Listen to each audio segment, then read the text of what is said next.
Last week on the Al Nicoletti Show, Carlos Zamora. Hey, Carlos, welcome to the Al Nicoletti Show. The absolute best part of the job is the amazing relationships and connections that you make. So the first value of a good CRM is like, hey, we're going to take away all the tech setup that you have going on so that you can just focus on seeing records with sellers and following up with them. A good CRM is almost like taking out a marketing or an insurance policy on your marketing. Small tweaks done consistently is where you end up seeing absolutely massive results down the line in your 30, 60, 90-day, 120-day funnel. Your marketing is the right message at the right time. Most wholesale deals go under contract after 3 months of following up and at least touching that seller 7 times. You get deals from calling old leads. That's why they say the porch is in the follow-up. You guys are listening to Al Nicoletti. This guy is the prince of probate. He's the Tony Soprano of probate, guys. You guys are listening to him. You don't want to be talking to every single homeowner every single day. So you have a high level vision of what your business could be. You don't want to be talking to sellers and buyers every single day. Genuine pleasure and privilege, and thank you for everybody listening. Thank you, man. I'll see you soon. Hey, everybody. Welcome to the Al Nicoletti Show, live in person in studio.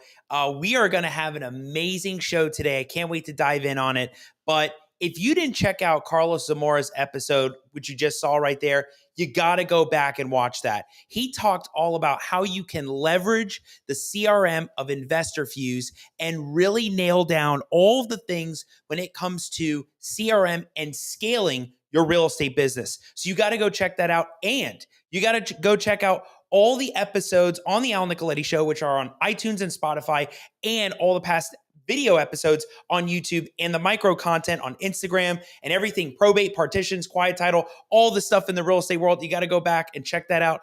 But we're about to begin the show today. I hope you are ready to take notes. Seriously, I got my, I don't know if it's a pad. I got my paper, my pen. Like this is going to be loaded with Title Insurance 101. And everybody has questions about this because everybody's going to the title companies and wondering, why do we have to do this? Or what about this? Or what do we need to look for? And we're going to dive in on it. So stay tuned. You know, I have my opener. I'm so happy to be here in person. So stay tuned. Hey, everybody. My name is Al Nicoletti. I'm an attorney here in Florida. And welcome to the Al Nicoletti Show, where I bring on real estate super investors, rising rock stars, movers and shakers, and leaders of clubs in their community that educate, entertain, and inspire all things on Florida real estate and beyond. We're not just doing just Florida. We're doing even outside. We're getting involved with Texas, Ohio, all the other markets because we have amazing people we bring on the show that can add a ton of value to what we're doing here in the Florida market and beyond.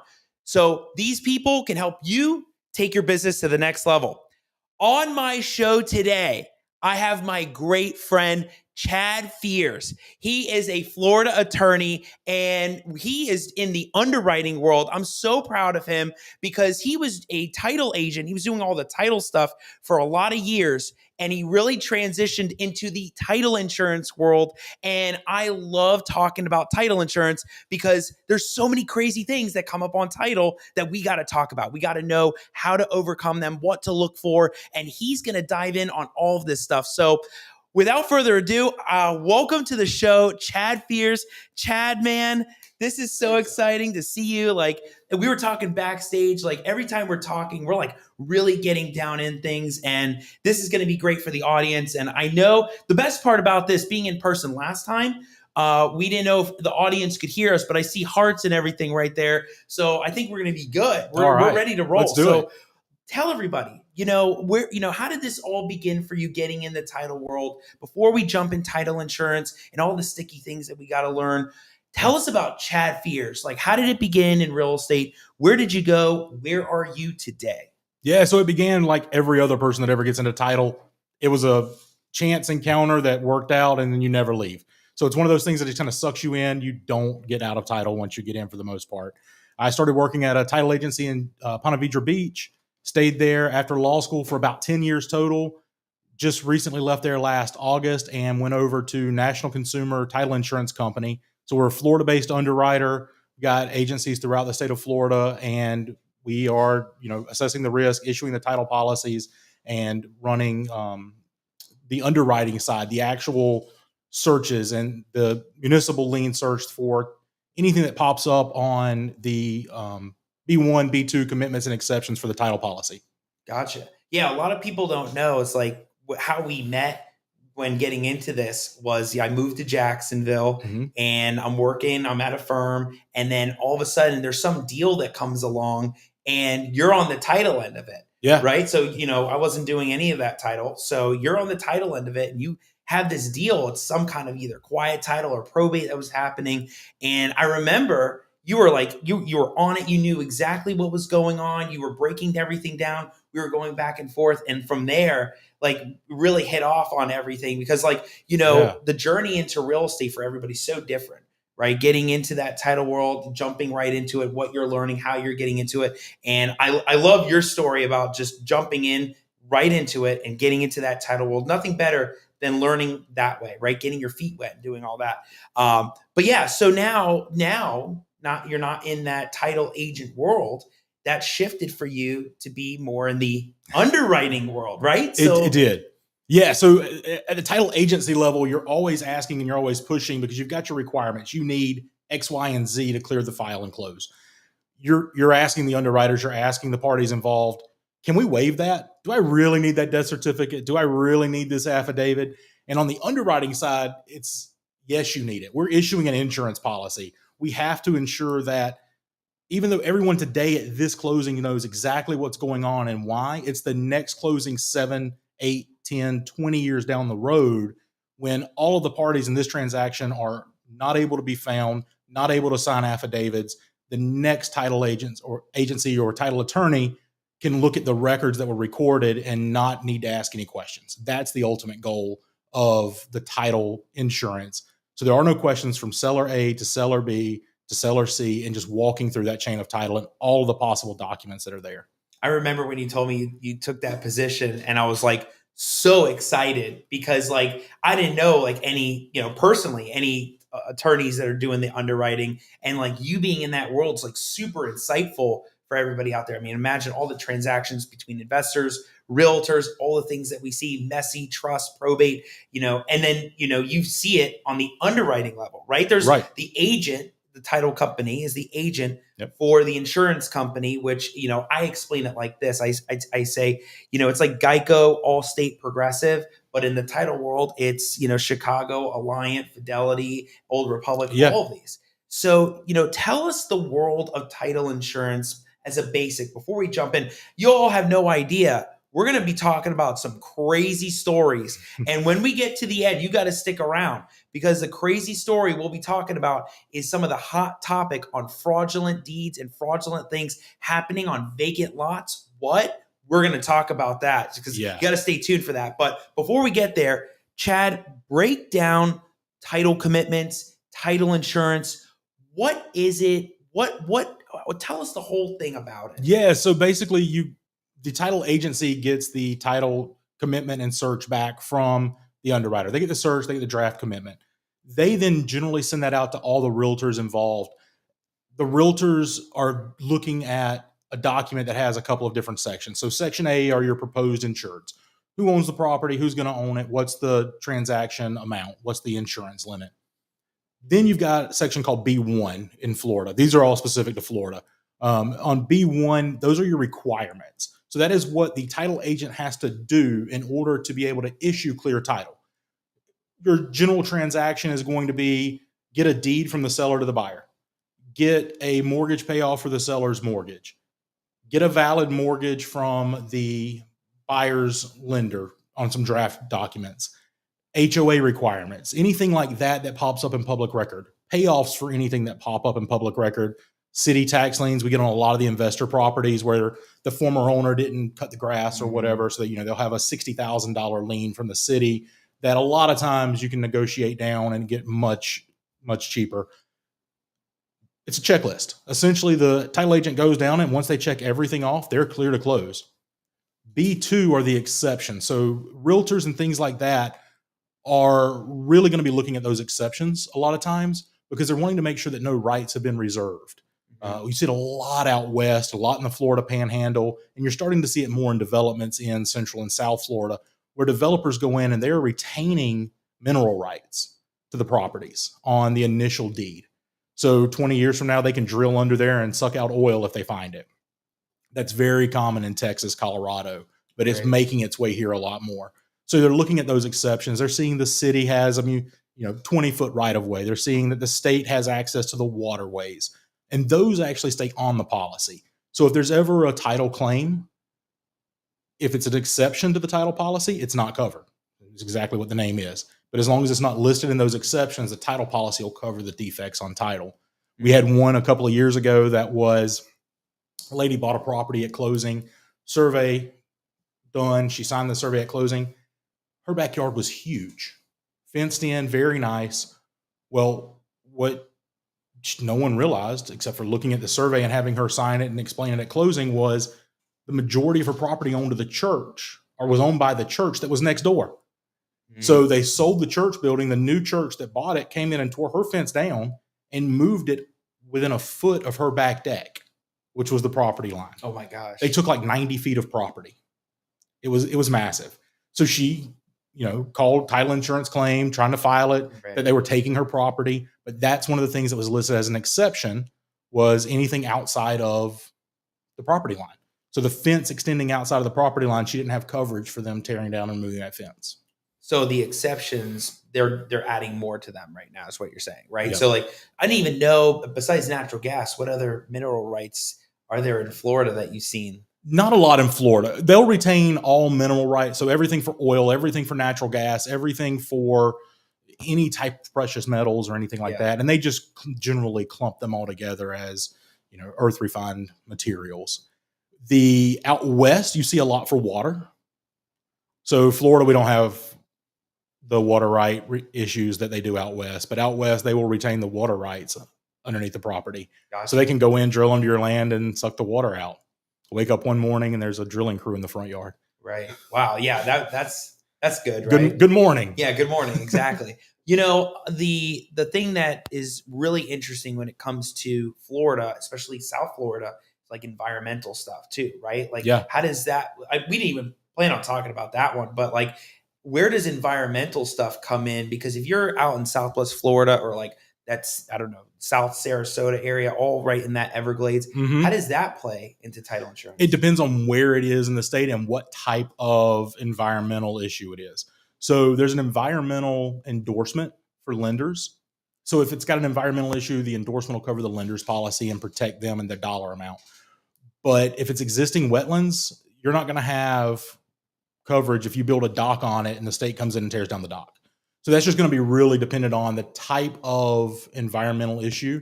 You see a lot in the Jacksonville area and the Orlando area where the new neighborhoods are putting in preserves. So those are more protected environmental things where you can't build anything in the preserve and then have coverage for the state or the HOA coming in and tearing it down. Gotcha. So we got to talk about this too, which is, a lot of times on title, we see deeds, like quitclaim deeds, right? And a lot of times they're self-prepared deeds, right? I know, exact reaction. I hope everybody's catching that reaction, right? Self-prepared deeds can be extremely messy. And I know there's going to be people commenting about that. You got any questions for Chad when it comes to these things? Break it down, ask him. We're here live with him and we'll talk about it. But what are some of these things that you've seen on the title end that present the biggest issues? Because I know we were going to talk about writing up contracts and mortgages and notes and, what title companies that are title companies that don't have lawyers and all these other crazy things that are coming up. What are these things that come up in your end that you see? So on the deeds in particular, and this actually happened to the house that I own. We bought a house out of foreclosure and there had been a couple of wild deeds on it. The craziest things that happen, or the biggest things that happen that mess up title in the future, no marital status. So they'll have a husband or a wife sign the deed and prepare the deed with no marital status if they're single or married. We don't know. Right. So we have to go back and get a corrective deed for that at the end. That's for the buyer and the seller. The buyer and seller being in the wrong place, grantor versus grantee. that you can take yourself off of title to a property by doing that and not mean to. You've got the legal description is always wrong. Always wrong. People go online to the property appraiser, the tax collector's office. They cut out the short legal and paste it in, and it's basically half of one line. But Chad, that's the legal description. It's not. It says brief legal and it says do not use it. Almost every county in the state that I've ever looked at. That's the biggest one. Yeah. Truthfully, is the legal description. It's really easy if they do get the full legal description from their deed to miss something, especially on meets and bounds properties where the legal description can be 3, 4, 5 paragraphs long, right, with a lot of numbers, a lot of fractions, and a lot of directions. If you mess up one of those things, 1 degree, then you can transfer property to somebody else, like to someone else's property, and put a cloud on title for them. So I've seen that here in Jacksonville a couple of times where, call it a standard block. There are 8, we'll make it up and say 8 properties on that block. Well, lot A in this corner right here wants to transfer the property to their daughter, son, whatever. They prepare the deed, they file it, and never think about it again. 2 years later, the owner of lot D wants to refinance their property, and the title search comes back that there's a quitclaim deed in chain of title that conveyed the entire block of 8 houses to the daughter.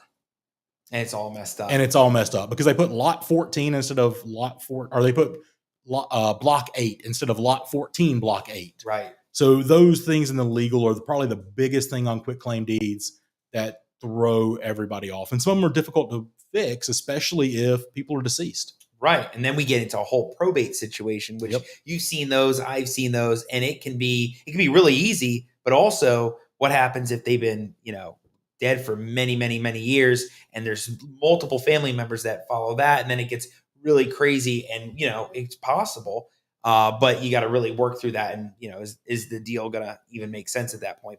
Or they have tax liens or liens. At that point, the IRS is not going to release the whole lot. They want all 8 properties, so that is an entirely different beast to get the IRS to allow the partial release on the other 7 properties that they don't technically have a claim to anyway. Yeah. About the legal description, I think it comes up once in a while. It's like, if it says lot 1, but it's supposed to say lot 1, 2, 3, and 4, and that person's alive. A lot of people are amazed that the way to cure that issue is potentially going back to those people and getting a deed from them. And that cures that up. And you didn't really have to do a whole lot of work to do that, to find those people. But then you get into, if you can't find them, or maybe they're going to fight it, or, then we get into those wild situations with quiet title. But those are some things a lot of people should know and talk about. And, Cindy was even saying here, thank you for watching, Cindy. Agents do that short legal and contracts too. Yeah, it's the thing on the property appraiser. We've all seen it. And, if you can't pull the legal description, sometimes like on Duval County, we can't pull the deed, right? Yep. Is there any shortcut or way to find the legal description or be able to get the deed? Or is it simple? You got to go to the underwriter, because you can imagine how many times I've been through that. Yeah. You've got to go to the underwriter. And the reason you go to the underwriter is if you can't pull the deed on Duval County's website or any county website, for the most part, the underwriter has those historical records. So we can pull the deed from our search records and get it out. Honestly, the short legal on a contract isn't as big of a deal for the title agency because we don't use that anyway. As long as we have a valid property address, tax ID number, and it's not clouded with something else, those 2 items in the seller's name, we can generally get the correct property. Once we have the correct property with our historical records, we can pull the full legal. Yeah. It's not ideal, but it's better than no legal description at all. Oh yeah, absolutely. I mean, you want to have that right legal. And a lot of people are probably like, wow, Al and Chad are talking about legal description a lot. But you know what? I've seen the deal blow up at the closing table because the legal was wrong and title insurance actually got the legal wrong. So, I mean, I've seen that before where the commitment didn't have all the lots in the blocks, but this is why we're all able to go back, review it one more time, include everything, and the other things that you wanted to mention were, some of the title companies that aren't lawyer owned, that write up contracts or write up notes and mortgages. Like, what are some of the red flags when you start seeing those things in the underwriting world? So in the underwriting world, it's not as, we're not looking at who prepared the deed as much or who prepared the contract. What we're looking at is the historical information for the property itself. Is the deed valid? Does it have the two witnesses? Does it have the notary? Does it have marital status? Does it have the correct legal that matches the prior legal? Those are what we're looking at from the underwriter side. But from the agency side, the risk, we have agents create deeds all the time. Agents create mortgages and notes all the time. They're doing those because they're necessary documents to fulfill a title commitment. And if it's a necessary document to fulfill the title commitment, they're more than capable of doing it. It's covered by their license, it's covered by their insurance and everything else. But I've started seeing a lot more, especially as the market was really hot, a lot more agencies doing quitclaim deeds and mortgages and notes where there was no title insurance involved.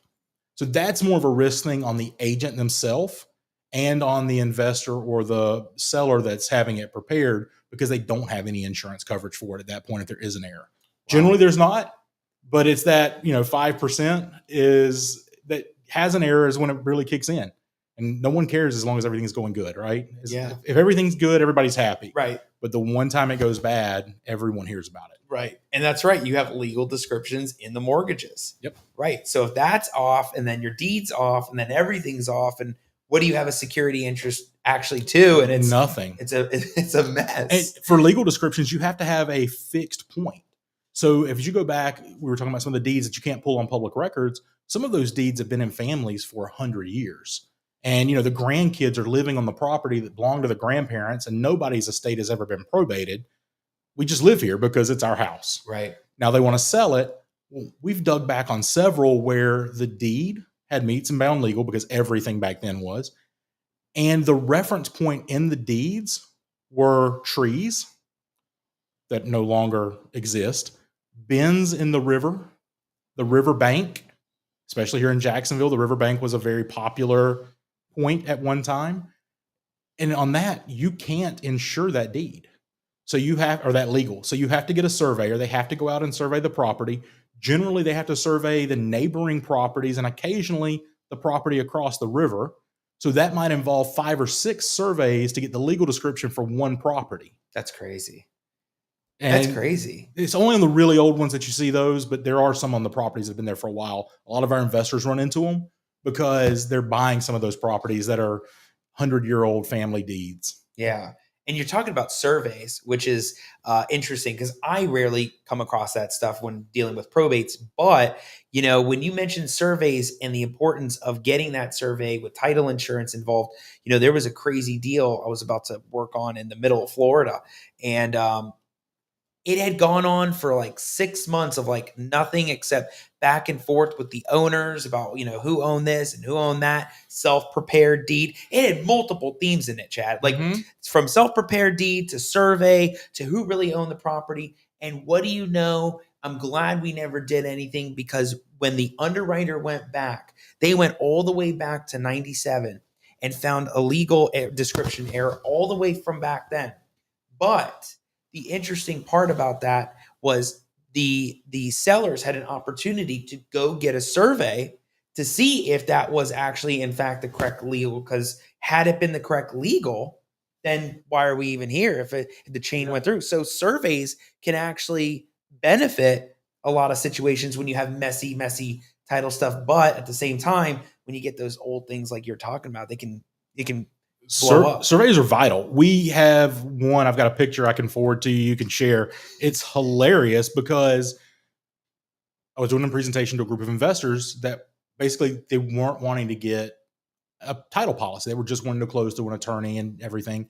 So I pulled up this picture that is from New York. They didn't get a survey, and the utility easement ran right down the middle of the house. 5 years after they owned the property, the city changed the sewer systems. The new sewer system runs down their hallway. Inside their hallway, there is a square of wood with a cutout with a manhole cover under it for city access. I wouldn't buy that property, but somebody else did. We've had surveys where the house is 3 feet over the property line, where the property line runs through the middle of the house. And Boundary disputes. that's move your house over 3 feet, please. If your neighbor doesn't like you, push it over. So you have to go in, you have to buy that 3 feet of property or 4 feet of property, whatever's required from the neighbor if they'll sell it. And at that point, it costs the investor or the homeowner a lot of money because the neighbor knows they need it. Right. So it's not, I'm thinking about selling. It's like, you need it and I don't want to sell, so pay up. Right. Yeah. And in this market, you don't want to pay the premium that it would cost for 3 feet of land. Yeah. Not now. No. Right. Yeah. No. Wait till a cool off if that even happens. I don't know. I don't think it will. Yeah. You see the inventory just go, still stay low. So who knows if that's going to happen. But, a lot of times, even in such a low inventory market, there are tons of closings, tons of transactions always going on.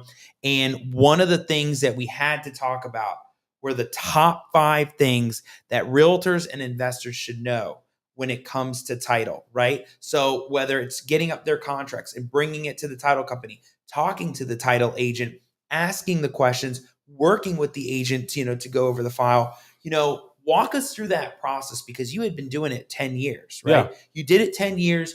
Some of those things that when you went into the office, or you knew that in a realtor one came in. What are those top 5 things? Definitely get the contract or the listing agreement even to the title company as early as possible. If it's signed today, get it to the title company today. Just shoot them an email, get it over there. If you have one that you think might have hair on it, might be an issue, talk to your title company, get it over to them when you list the property before it even goes live in MLS. Most title companies will, if they've got a good relationship with them, which is why that is important to have, they will run a search for you. They'll get it started. With realtors being busy, with mortgage brokers being busy, title companies are also busy, and so are the underwriters. So searches may not come back as quick as they did a year ago or 2 years ago. It may take an extra day to get that in. So with this market, houses aren't on the market over the weekend. You list on Thursday, you're under contract by Friday sometimes, but normally Saturday, Sunday, you'll have the showings and get a contract in. At least you have those 3 days to get the documents early. And on some of these rush closing times, you can really alleviate problems because title's back on day 2 or 3 versus day 5 or 7. Right. So that's the big one, is get it in there quick. Clear communications with the title company on any changes. So if you've got an addendum to change the price, or if you have a buyer being added to title or anything like that, make sure you get those addendums over to the title company. A lot of times things are happening so quickly that I thought I sent it over and I didn't. Right. And then the day of closing, you're wondering why John isn't on the deed as a buyer or on any of the bank's documents. So those 2 are really big. Then you jump into some other ones that aren't necessarily as large. You've got rushes that come in. So your rushed HOA estoppel, your rushed municipal lien estoppel. Those things are time consuming and outside of title's hands. Mm-hmm. So if the realtor can authorize or have the seller authorize title to order those in advance instead of waiting until there's loan approval, say, hey, we're going to sell the house, whether it's to this buyer or the next one. Go ahead and order that HOA estoppel. It can take 14 days to get in. We're closing in 15 days. Loan approvals in 12 days. So they can order that ahead of time. If it closes like it should, then it's paid for at closing. If it doesn't, then the buyer or the seller pays for it and they use it on the next contract that they get a week later. So that one really saves a lot of time in the process of having all of the ducks in a row, basically. Some of the other ones that we see are just clarity. So if there are ever questions replying back to the title company, one of the longest things for a title company is to get good contact information for the buyer and seller, because the realtors and the investors are so busy and running so many of these deals at one time. We need that on the title company side because we have to verify vesting with the buyer. Do you want your spouse on this investment property or not? With the seller, we need to order the HOA estoppel. We need to order the mortgage payoff if there is one. And some of those things just take time to get back after they're ordered. So that one's huge. It's time consuming. It takes a little bit of time. And depending on what software the title agency's on, it could be a PDF form, it could be a web form, or it could be a link that the title company sends out. You type the information in and automatically populates into their system.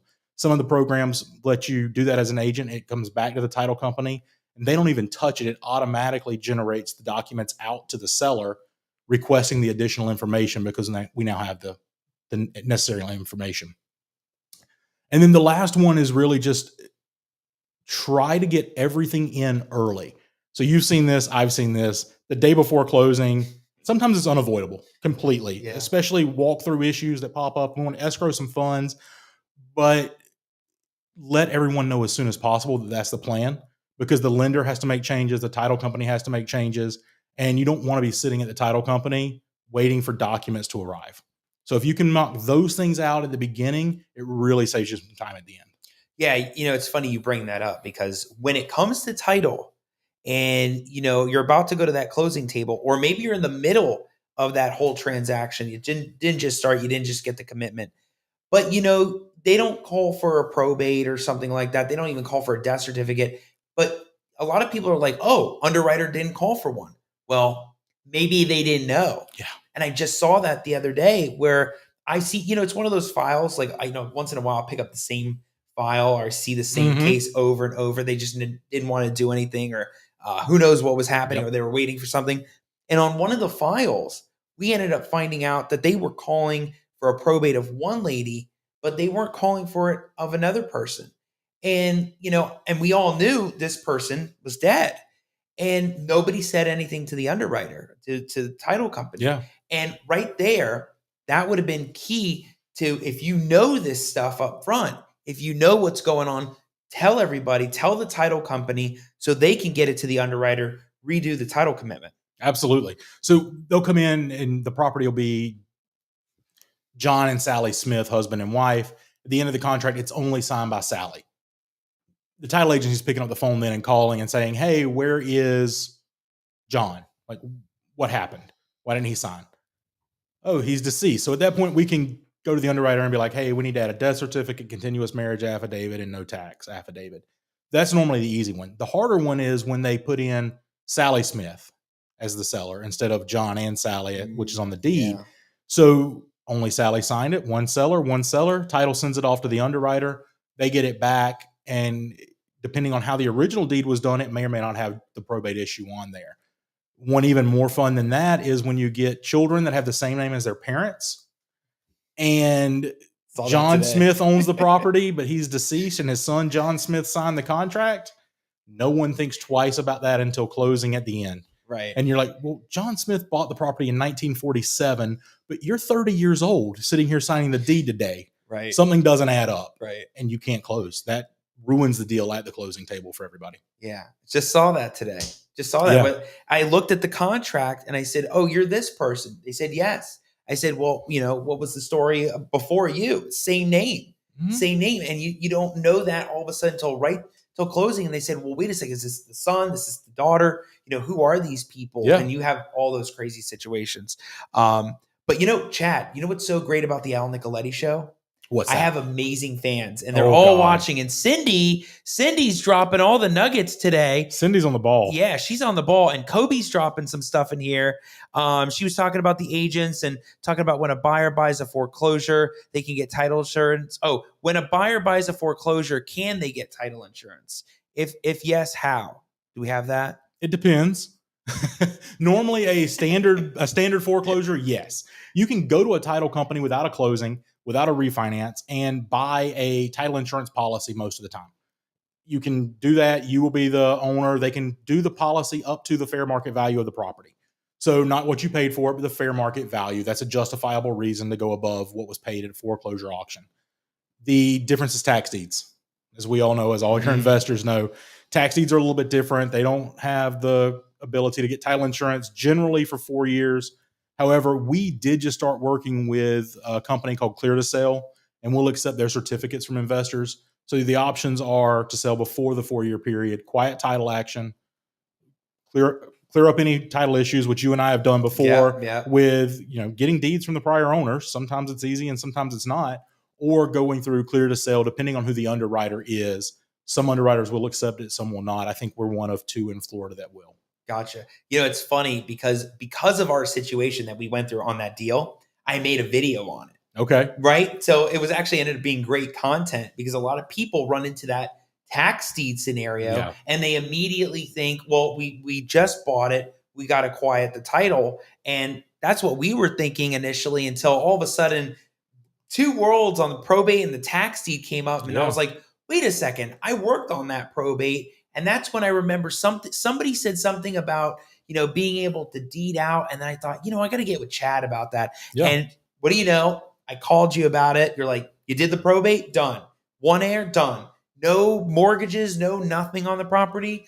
Done. And it was like super clean. And we were able to find a way to avoid quiet title. And a lot of people would have spent thousands of dollars. Absolutely. I mean, I remember, I think it was like already $2,500 just to get it going because you know how many Just to walk in the door. the costs are so high. But then we use the brain power to be like, wait a second, this is already done. We can get this thing closed. And a lot of people don't know that when it comes to tax deeds, and that's a loophole. No, and we mostly was your brain power. I just bounced ideas off. I'm the rubber wall over here. So basically on that one, we were able to find the prior owner. It essentially worked out as cash for keys for the investor. Just like you got a tenant that won't move out, give them cash, put them on the road and move into the next tenant. Same thing. They found the prior owner, did the quitclaim deeds from the prior owner to the owner of the tax deed sale. All title issues were clear and they were able to move on for a fraction of the cost in 3 weeks? Yeah. I think it was a 3-week time turn. Yeah. And they were able to sell the property and get full insurance the next month. Yeah. It was a win-win. Yeah. Immediately we were just like, we can do this whole thing. All right. So, and then Cindy was talking about family deeds likely in Escambia County too. Yep. And then, anywhere in the Panhandle. Anywhere in the Panhandle, there are large tracts of open property that will be much older than you would see in a general Jacksonville transaction. Yeah. So I was talking to somebody the other day about, that they focus primarily in those like northern Florida counties. And, with those counties with the farms and the space out there, you really got to make sure like, the boundary lines and what's happening out there. Because those are old, right? Those people have held on to that property for hundreds of years. You've got some families that have been in there for 100, 150 years in the same homestead, the same house that my grandparents built, my parents grew up in, married, and now they're deceased and I live in it. But no probate was ever done. That's what we were talking about earlier. Yeah. Crazy stuff. And she's talking to Cindy. Cindy, this is all great stuff. I love to get listings to title when I list. That's good. And then great job. Kobe's talking about, let's talk about special warranty deeds. I'm looking at conveying tax deed properties with special warranty deeds and offering title insurance forward and back. I know it does not cover the party that got foreclosed on, but after 4 years, it becomes a warranty deed. Is this a good plan? Or could this be a good plan? In Florida, we only recognize a couple of types of deeds. A warranty deed, a general warranty deed, a special warranty deed are the two main ones. Generally speaking, a general warranty deed is going to be from any individual, and a special warranty deed is going to be from any corporate entity. That meant a lot 300 or 400 years ago when you got your type of deed, because you as the person conveying title were the one guaranteeing the validity of that title. Today with title insurance, the title insurance policy for a general warranty deed, the title insurance policy for a special warranty deed are virtually the same, and they are conveying the same guarantees. So if there runs into a title issue, the seller has already sold the property. The buyer has their title insurance policy to cover them on any of those issues, whether it be a general warranty deed or a special warranty deed. We've had several individuals want to do a special warranty deed only, and because of the title insurance in place, most buyers have not had a problem with it. Some buyers specifically want a general warranty deed. And then even if you go into a seller, like if VA is the seller, so Veteran Affairs, it's going to be a quitclaim deed every time. They don't do warranty deeds. They don't do special warranty deeds. They quitclaim the property to the buyer. Title insurance companies in Florida and everywhere else insure that quitclaim deed just like it was a regular general warranty deed, but only if it's from the government entity. So if you or I do a quitclaim deed, it's not getting the title insurance. Right. But if VA does it, because that is all they do, it's in their rules, we've agreed to cover that as if it were a regular deed. There you go. We know where to find them if anything goes wrong. Yeah, right. There you go. Right. Not that they're going to pay anything, but we know where to find them. You know where to find them. Isn't this helpful? If you're really enjoying all the golden nuggets on the title insurance end that Chad's dropping, drop a comment, drop a fire sign, emoji, I don't know, a love sign, because, when it comes to this stuff, a lot of people don't realize what goes behind the scenes, right? Everybody sees contract close, close the deal, but there's a lot of these little things that go on that have to be reviewed and analyzed, and that's a lot of the title insurance world, and this is all helpful stuff for everybody. Cindy says, love this. See, this is super helpful. I think Cindy's our only viewer. Oh, no. Keep it going, Cindy. No. Oh, we'll see how many viewers come out, because Jessica loves this. Good job, Chad. And even Cindy said, what happens to title insurance if deed is transferred to a trustee for land trust or a revocable trust like elderly people sometimes do? It depends. Most of this is a legal show. Every answer is it depends. Qualifiers. Yeah, it could happen. It really depends on what version of the title insurance policy is issued. So the American Land Title Association, Florida Land Title Association, and every other state, and then every state's attorney, real estate bar, and association of realtors all get together and they review the title policies. It's a general form from the American Land Title Association to begin with, and then passed down, and each state customizes it for their state. The older title policies, generally speaking, do not cover those transfers. So if it goes from me to me and my spouse, some of those old policies won't cover it. The newer policies say as long as the beneficial owner doesn't change. So I can transfer the property from me to me and my spouse and be fine, because we are one entity. I can transfer property to my single member LLC and still have coverage on some of them, or my trust, or especially my revocable trust for estate planning purposes. So it really just depends on the version of the policy, but most of the newer policies accept those changes and allow, as long as the beneficial owner doesn't change. Is there a way to see if that policy does? Like, is there a way to see up front if it covers that? If it's a new policy, it'll be fine. Okay. If it's an older policy that they've had for a while, then there could be issues. You can always buy a new policy on that property when you do it, and it's relatively inexpensive insurance. Yeah. So it's one-time fee for title insurance. Obviously, you only pay it at closing, and then it looks backwards. So it's everything that happened prior to the issuance of the policy, nothing that happens tomorrow. Gotcha. The one thing that goes through my head is like the due on sale clauses and mortgages. As long as it's not changing out of that person's name and the beneficial interest, or the name on the as trustee, it's going from that person individually to a trustee, doesn't change. Sounds very similar when it comes to that. It really is now. They've standardized a lot of the practices and made it a lot easier to follow those changes. Yeah. Holly's watching. She said Chad's fan club has shown up. I mean, yeah, they're all watching right now. Hi, Holly. That's my wife. Oh, hey, she's watching. She has to say something good, I guess. She's watching. Thank you for watching, Holly. Chad, there's so many things we can get into. And don't worry, Cindy, we'll come back. Everybody keep asking questions. We'll make sure we come back to this, because these are great questions for Chad, and we can go back and forth on all of this stuff. If you have any questions, drop it in. We'll make sure we get to it. Chad, I know there's some wild stories out there that, a lot of people don't know what you have gone through when you come across these deals. It's not just buyer, seller, transaction close. Sometimes you're finding people in the prisons. You're finding people that don't want to sign the deeds, and family members are all messed up and everything, right? Yeah. But I know that there was that one crazy one. Nebraska? Nebraska, and the one with the dead wife, and then the mediation. Oh, and then, yeah. Those are interesting. So we had a closing. It was mom and dad's property, 5 kids. One of the siblings was in prison in Nebraska. The other 4 siblings were all here and wanted to sign. Dad's deed left part of the property for the son in prison in a trust, with the oldest child as the trustee.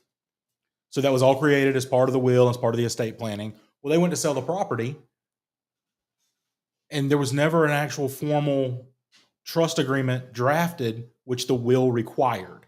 It required the creation of the trust. It did not actually create it. Well, the older brother did not know that he had been named the trustee of this non-existent trust for his sibling in prison. And let's just say the relationship wasn't good between them, and he refused to sign. He would not sign any documents as trust or trustee or anything. So we had to go the long way around that and get the brother in prison in Nebraska to sign everything, but he wouldn't sign anything with just a mail-in notary. So we had to send an attorney into the prison in Nebraska to explain to him what he was signing and why he was signing it and why he wasn't getting any money from the sale of mom and dad's house. 3 weeks later, he signed everything. We got it back because he knew he could sit on it as long as he wanted to. His siblings were all getting money, and none of them had good relationships. So there are crazy things like that show up in probate that just never get done. Yeah. No, that was a crazy one. I remember that whole thing, but that ended up working out, right? It took a little bit. Took a little longer, but it worked out. Yeah, and you have to get people that explain that whole situation, that make it work. Yes. But even the one where the kids didn't know about the other wife until the funeral happened, and everybody was like, "What's going on?" Like, these are crazy. Yeah, this was one in the office too. We had a seller who husband and wife bought a property in St. Augustine because the wife wanted it. They were from New Mexico. Husband did the entire mail away as the buyer. Wife, I think, visited twice maybe as a vacation home. Husband never stepped foot in the property. Wife died. 2 years after wife died, he decides to sell the property. He doesn't need it anymore. He doesn't want it. He wants to just wrap that part of his life up. So we do a mail away closing to the husband. Everything is signed as an unremarried widower. Close the deal, fund the deal. Everybody goes on about their business. He passes away, and sometime later, we get this service from an attorney in New Mexico representing his wife. He had gotten remarried to, I believe, a cocktail waitress, which there's nothing wrong with that, but out of state in Dallas, Texas. So no way we would have connected the two and found a marriage license. His daughters did not know he had been remarried because they got sued too. When they showed up for the family funeral, there was someone living in their house that they had never met, and they kicked her out. So she had the life she had become accustomed to over the 6 months that she was married no longer existed. So she sued everybody. She sued both the realtors, the buyer, the estate, the daughters individually, us as the title company, the underwriter. Everybody got sued. And the daughters ultimately decided to just pay her money to go away so that they wouldn't have to deal with anything else out of the estate and to move out of their dad's house. And it were all worked out eventually. Eventually, it cost everybody a lot of, even though no one made a mistake, it cost everyone money to clear it up. Everybody probably spent $5,000 to $10,000 in lawyer fees. Yeah. To get it clear. Yeah. I remember you telling me, like, had this gone even further, you were talking about $100,000 at least on what was about to go down. So, but ultimately got settled out, got figured out. Normally there are ways around litigation. Yeah. Generally in real estate, there are ways around the litigation, and title agents are really good about digging in and finding those ways and finding the problems in title. And once they do that, then you can clear most things up if everyone's reasonable. Yeah. Yeah. I mean, this is crazy stuff like that. Even Jessica says title's worst nightmare, right? I mean, crazy things that come up on title. And a lot of other things that have come up on title too, Chad, that are really niche is somebody has an agreement for deed. I just saw that, it's been an agreement for deed for 40, 50 years, and they paid it off, no satisfaction, right? No conveyance over to those people. And those are other things that you need these crazy mechanisms to help solve that problem. Yeah, and you can do the same thing. You can do probate on that. If the people are still alive, you can do the deed out to clear it up. I've got one right now that I was working on with someone here in Jacksonville for an old church property that was in their family for years, and they're trying to do same thing. It was under an agreement for deed. They paid it off 20 years ago. Grandmother who ran the church is deceased, and no one knows where the prior owners are. So we don't know if they're alive, if they're deceased, if someone has to do probate, quiet title. Trying to dig through those things can be a lot of challenging issues too. And a lot of times the agreement for deeds, when they're recorded with the county, wind up recorded out of order because the county a long time ago didn't know how to handle them. A lot of those are older. Really? So they're recorded, and then you'll see a deed or a quitclaim deed after it, but with effective dates prior to, because the county was recording it on the initial date or on the proposed expiration date. Yeah. So a lot of times you're looking back at multiple documents, not just the last thing filed on record. Yeah. I mean, I'm just thinking like the one that came up was an entity, and that entity's no longer around. Mm-hmm. And, they're ready to sell that property and get rid of that whole thing. But now you got that quiet title that's probably got to go into play to help get that satisfaction, especially nobody comes back or anything. A lot of people don't realize that they don't come back or say anything at that point. Everybody can move on. Same thing with mortgages that were acquired. We wind up with that a lot too, where there's no satisfaction when bank A went out of business and bank B acquired all of their assets. Well, they never got the paper mortgage or the paper note. So they don't have a satisfaction on file, even though they've never received a payment from that borrower. Gotcha. Yeah. All this is valuable stuff to know when you come across these in your deals. You never know. A lot of people come across probates and tax deeds, but again, sometimes people come across agreements for deed. I even saw one time where there were two properties, and the first property that had just a regular deed on that property, but the second one had an agreement for deed, and the property appraiser showed that the person that was going to get the deed was on title. And what do we know? Property appraisers, not the most accurate. So you really got to make sure when you get those situations, run it through title, get with the title agent, run it with that title company, and see what's really going on before you really get stuck in that. Yeah, definitely. The title that gets filed, property appraiser, property tax collector, pull the first name generally that goes on there. So we see that a lot of times in life estates and enhanced life estates as well. So grandma may be getting the mail, but mom is the beneficial owner of the property.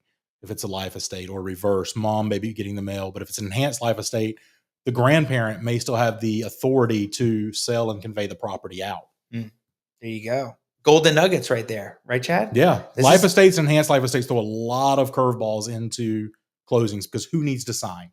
And a lot of times it's how the document was drafted. While we're on that, let's talk about that, because I talked about this in videos, but like give us that underwriter perspective with life estates and ladybird deeds, enhanced life estates, and how that plays a role, because people are amazed that not the ladybird deed, but on the life estate deed, that the life tenant interest is calculated based on the age of that life tenant. And that plays a role when writing out that check later, if you sell that property, what that percentage is. Like, talk to us about that world of life estates and ladybird deeds. From the title insurance perspective, it's better safe than sorry. So it is an insurance product. If everyone is available to sign, we're going to have everyone sign.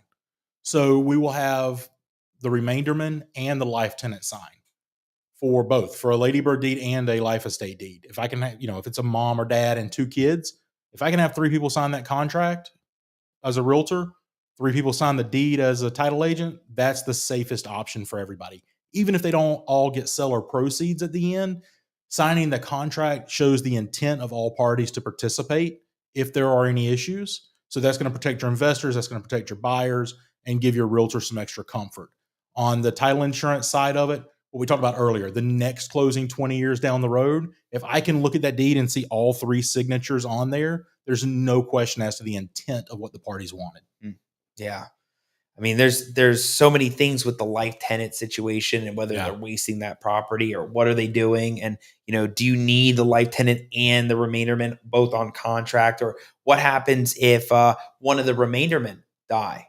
Right. And you're thinking, poof, there goes that interest. Not always. Not really. Exactly. You may have to deal with that interest and deed that out through probate and all that. We had one like that. The family that I got you to do I think brother was in New Jersey or New York. We had to do ancillary probate and get everything done, was exactly that issue. I forgot about that one. The one that I blew Chad's mind. Yeah, you did in like 3 weeks of probate in New York and Florida and had the order. I'm like, okay, I'll get all of these from now on that are funny. But the best part was that we didn't have to even go back out of state and open that up, which is crazy. That's why working together and figuring out like all of those things, and working with people that are in title and understand that probate world Yeah. really help elevate everybody in what they're doing. Yeah, it's all about relationships. That's it. Yeah. It's just like the real estate market in general. It's all about relationships, building the solid relationships with the title company, with the probate attorneys, with realtors from other offices so that you can work across the table together. Once you have those relationships in place, you can really leverage everything and not worry about small things that aren't really issues. They're just things that have to be worked through. And with the relationships that you have, that you can have that open communication and work through them successfully. Yeah, exactly. At the end of the day, the closing's all that matters. If it doesn't close, no one's happy. So work through all the issues, get it closed, everybody happy. Yeah, I'm all about relationships too. Working Absolutely. with the right people and getting it all done, communicating.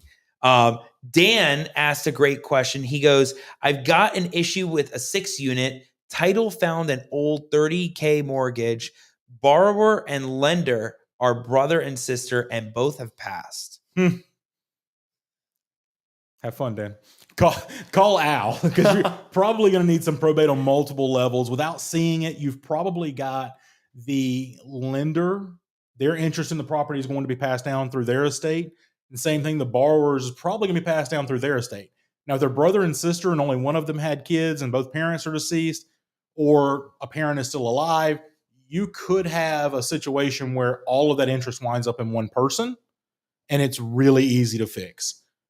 You could also have a situation where brother and sister both have 6 kids, 3 of them are deceased with 3 kids apiece that are all minors. So you could run into a lot of probate issues on that one, but that's definitely going to have to go through probate, unfortunately. Yeah, all this stuff. I mean, if you run into that, we saw one where the deed, the person was alive, but on the mortgage, they were dead, and the mortgage company wouldn't give them a payoff until they got, a full formal admin, going for that person. And it was crazy. Eventually they got the payoff. I don't know how they got the payoff, but Dan, great question, because that can come up in your deals where both the lender and the borrower, or even people on title are deceased, and what happens in that situation. Even Kobe was asking about all of this stuff gets cleaned up in a tax deed if you can wait it out the 4 years. After 4 years on a tax deed, that statute of limitations has run, and now that's when title insurance could at that point insure that policy. Is there any way that they wouldn't after 4 years?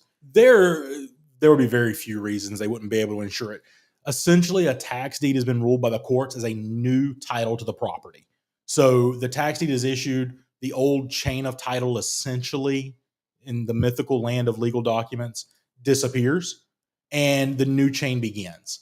So it wipes out almost everything. I can't really think of a situation that it's not going to clean up. You can also use the quiet title to do virtually the same thing, and the clear to sell certificates do the same thing as well for investors. Yeah, because everybody asks that question about if it's been more than 4 years, or even a situation where somebody's held on to it for 3, and then they transfer it to Chad, via quick claim or however they do it. And then that 4-year mark in total hits. At that point, you can be looking back at the underwriter saying, it's been 4 years. Now what? Right? It's 4 years from the issuance, not 4 years from your ownership. There you go. Right there. Golden nugget for everybody. If you're enjoying this, drop a comment. We're about to talk about the craziest thing that we've been waiting to talk about all show, because, when we're able to get into all of this stuff that help you out there, that's what we want. We want to help you figure out these little niche issues and where to go, what to do. And it gets crazy out in the title world every day, seeing it more and more in the underwriting through title agents. Crazy stuff. So the one thing, who's ready for this one? You got to do a drum roll for me on this one, because this has been the craziest story I've seen in the world of quiet titles and quieting title, the wild deed world, and one of the hottest topics that have come out recently, which is fraudulent sellers on the rise, especially for vacant lots with foreign sellers. To the point, and I got to read this for everybody, Chad, to the point where it was crazy. Chad and I hopped on a call. We were talking about a couple things, and Chad mentioned, there's this thing going on with these fraudulent sellers, with foreign sellers on that title.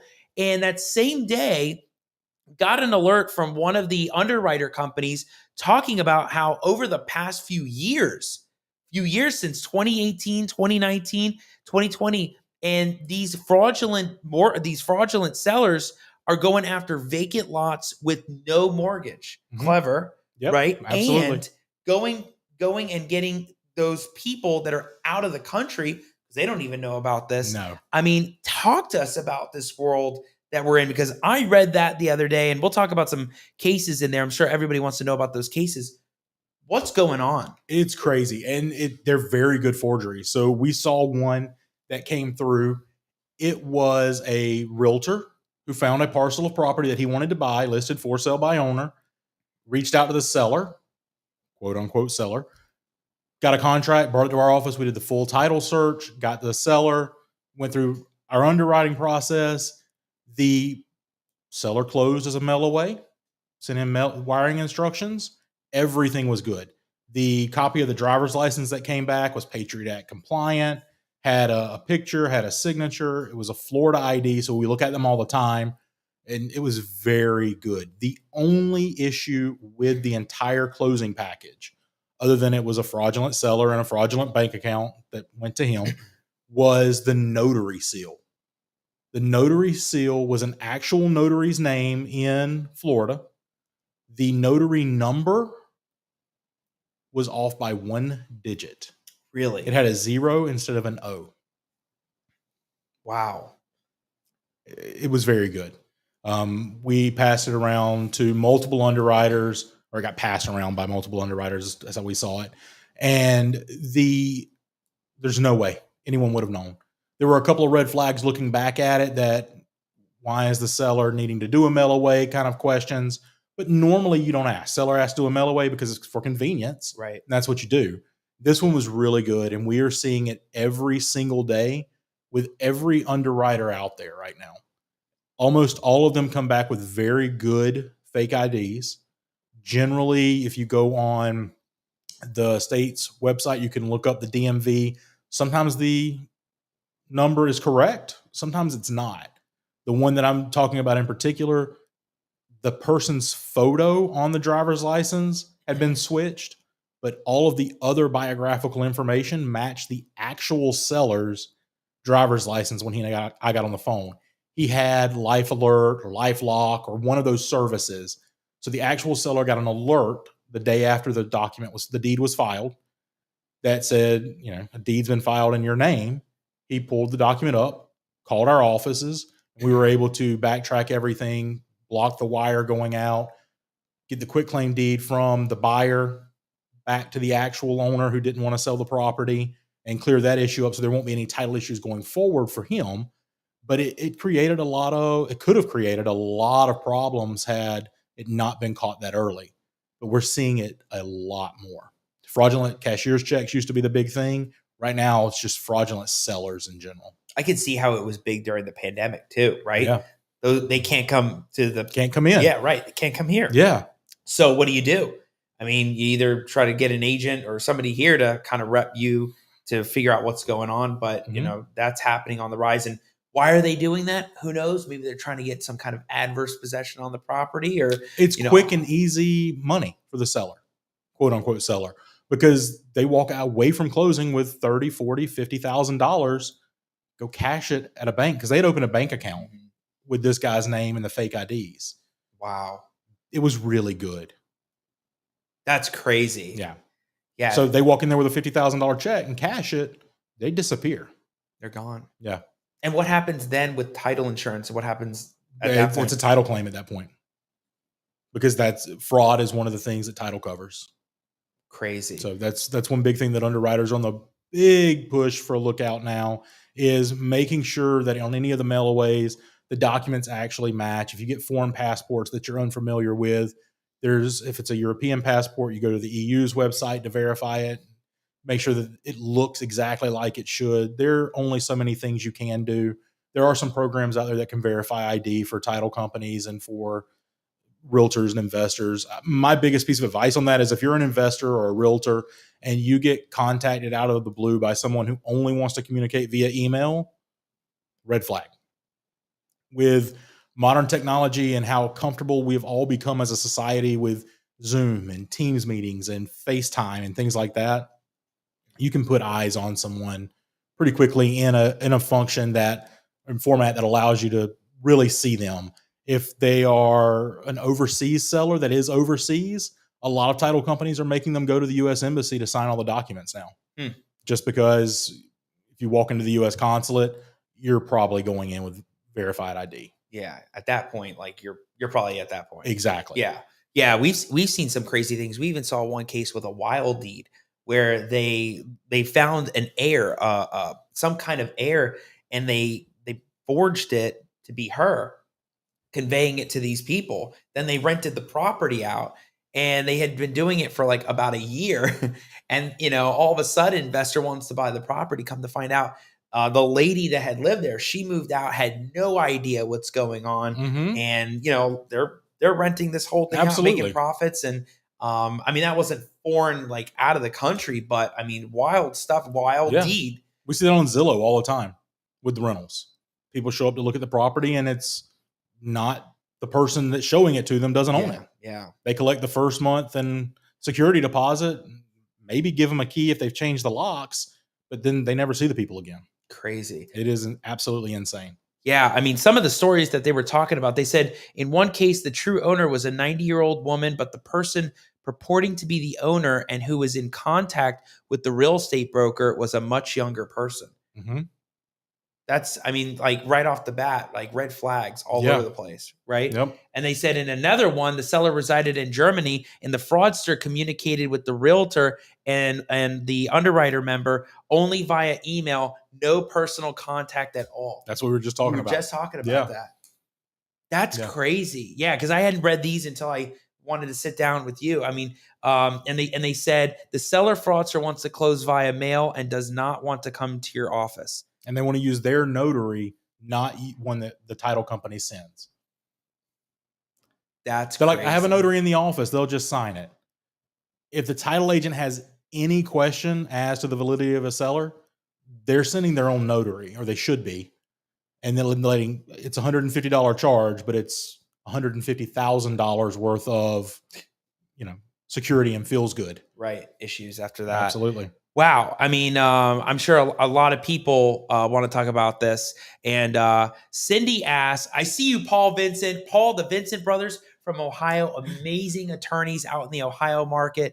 Love you guys. I'm so happy you're watching. This is great because I'm sure they find out this stuff. Absolutely. All the time. It happens everywhere. Yeah, all the time. And Cindy asked, how do you see Ron coming into place with fraudulent notary? Ron is probably a little bit more secure than the traditional notary system because the states, I think, are still really scared of it. So the regulations they have in place for Ron are a little bit more stringent in that you have to take the extra classes to become a Ron certified notary. Then you have to go online and sign up with one of the platforms to do the notarizations. Those notarizations are all videoed. They're all filmed. There are, for Florida specifically, there are the questions, what street did you live on in third grade or when you were in 1990? Those personal identification questions that come through a credit report, that's how you verify your ID in Florida for Ron. Some states like Virginia allowed you to just hold up your driver's license to the camera and they'll accept it and verify it that way, just like you were in person. The knowledge-based authentication is probably a little bit better for fraudulent activities, but I do think that Ron's probably a little bit more secure. I don't see Ron blowing up and being used every day like some people thought it would, because there's a lot of paperwork. The Ron process is not always the easiest, depending on the end user and their familiarity with technology and their ability to actually use it. So if you've got an entire closing package for a lender that might be 120 pages, you're a lot of times going to have some problems with Ron. And we've done them. It's just not an easy setup, and it's not an easy closing. It's not a fast closing at all when they're having to go through it and computer connectivity issues. Some of the online portals will lock users out if they can't verify themselves within 3 tries. So if that happens, you can't use Ron at all. You have to go to another platform or a traditional signing. Yeah, crazy you say that, because I was at one of the camps recently. I remember somebody was talking about Ron, and I think they had said they had only done like 100 Ron closings. Mhm. And I thought 100 Ron closings. You know how many closings people are doing all the time? Mhm. And in one office, I don't know what that percentage was, but I thought it would have been a lot more. But if there's that much paperwork going on, especially in the Florida market for all this stuff, that makes it crazier. So Ron's great for sellers, though. If you have sellers that are overseas, I've used Ron for a lot of military sellers in particular because they can be anywhere. The spouses can be in different locations, especially if it's at a time of a move, which is when a lot of military families are selling properties. And they're generally familiar with technology, so it's an easier process. They can walk through it, have everything done. The only documents they're having notarized that are going through Ron are 1 or 2 affidavits and the deed. Everything else can be done electronically. So you've only got 3 documents to sign and notarize. That's a pretty simple process. And I think for sellers, we'll probably wind up seeing it a lot more than we will for buyers. Interesting. Yeah. Of what's to come, especially more electronic world, right? With electronic wills or online notary, people going virtual. So Yeah. we're going to see what that world's like. But this has been enlightening for us. I mean, I don't even know how long we've been going on, over an hour, and we're having a blast talking about everything title. And things that can come up. Chad, one of the things that I know we were going to talk about were best practices also with realtors and investors, about maintaining your integrity in the profession and maintaining what you do and how you effectively communicate, which is really ultimately important when you close deals with other people. Yeah. Yeah, you've seen it. I've seen it. Every realtor that's done more than 2 or 3 transactions has seen it. The reputation that you have is the only thing you have in the business, whether it's the probate world, the title and underwriting world, the realtor world, the investor world. The better your reputation, the better job you're going to do, because people aren't going to second guess. They're going to know that what you say is actually going to happen. And we see all the time realtors and title agents and investors and even, probate people, not Al, but other people, of course, that they go on rants and emails that are private emails, but then that email gets forwarded or at some point gets reply all pushed on it. And the people that weren't supposed to see that section of the email, they see it. They got it. They got it. And at that point, there's nothing you can do. You're not going to talk that back, and they're never going to forget it. In this world, real estate's local, right? Everything we do is local. So if you're in the Jacksonville market or you're in the Tampa market or the Orlando market or even the Miami-Dade market, you're going to work with the same buyer, seller, realtor, attorneys over and over and over again, whether you want to or not. As you have that length of a career, you're just going to have interactions with these people. So one thing that we've always tried to do is just keep everything completely professional, to the point where sometimes it's probably more professional than it needs to be. I mean, you and I have a phenomenal relationship. I'll text you, I'll call you, whatever, but I still keep it professional all the time because that's the relationship we have. We don't have the personal overarching relationship of we go out on the boat every weekend and we're friends in that sense, but we are professional colleagues. You and I are friends and have been for years, but I'm not going to shoot you an email talking bad about another underwriter because that's just not the right place for it. It's not the right forum. So we see that all the time. And then for the best communication, do an email. Anytime you can, put it in an email. For the title company, they are juggling 20, 30, 40 files at a time. Most title agents that I know will gladly stop and pick up the phone and talk to you. They're going to go pull your file. They're going to do everything that you need them to do and that they should do, quite honestly, as a service. But then they're going to have to go and enter it in the computer anyway, and they're going to have to rely on their memory of the conversation to put it in.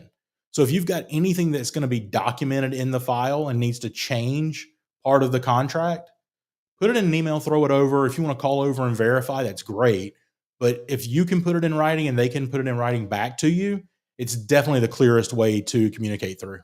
Yeah. I hear you. Great tips. Great tips when you're approaching this world or really trying to fine tune it, but ultimately maintain that integrity in your profession. Absolutely. Everything you do. Love it. Love all these things. And I know everybody's loving this out there.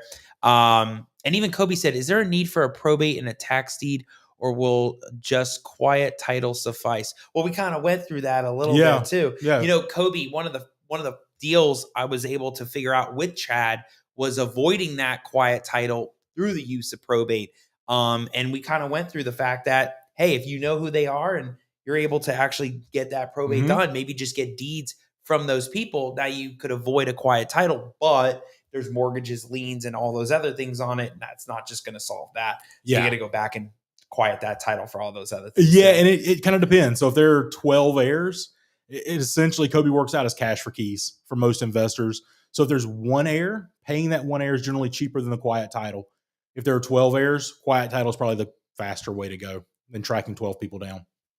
It all works out. Eventually, Every you time. got to figure it out and see where it goes. So, absolutely. Well, Chad, this has been a blast. Like, I love going back and forth with you. I mean, I haven't seen you in 5 years is too long to get on the show. I know it's been a while too, but I mean, I haven't seen you since at least 2019. I know. Probate, before the pandemic. COVID pandemic hit. Yeah. And your life got crazy with all the probate stuff, and my life got crazy moving over to the underwriter. I know. It's one of those things that the dominoes just didn't fall right. Yeah, but you're here. We're here now. We made it happen, and now we're in totally different worlds. And we love all the value you've been able to bring on the show. And of course, you know what happens when a guest comes in person to the Al Nicoletti Show, right? Well, I think I'm like the third one, so I'm kind of scared now. All right. Are we playing the violin now? No, we're not playing the violin. We may have to make that, maybe end of season 3 or another season to get everybody watching that one.